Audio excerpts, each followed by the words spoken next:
আছে, টিকিটগুলো দেখা দিয়ে আমার কাছে চাই।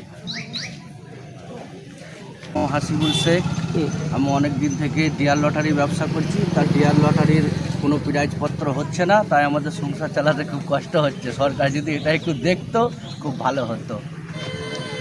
আচ্ছা, এটা কি জানো এটা একটা জুয়া? হ্যাঁ, অবশ্যই জানি জুয়া।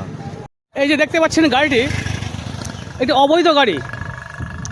786 লিখেছে, কেজিএল লিখেছে। কেজিএল এর ফুল ফর্ম হচ্ছে খাজা গরিব নওয়াজ, আমাদের একদম অলি বাবার নাম। এনার নাম নিয়ে চালিয়ে যাচ্ছেন রাস্তায়।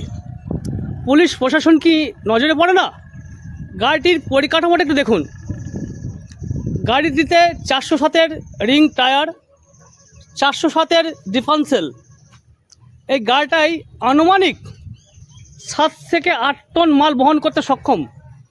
অথচ যে সমস্ত কোম্পানি গাড়িগুলো মার্কেটে বার করেছে 1.5 টন বা 2 টন পাসিং, সেই সমস্ত গাড়িগুলো যদি বাই চান্স 5 কিলো মাল বেশি নেয়, তাকে ওভারলোড ফাইন মারছে মিনিমাম 22,000, লাইসেন্স কেস হ্যান ত্যান দিয়ে 38 থেকে 40,000 টাকা কেস দেওয়া হয়।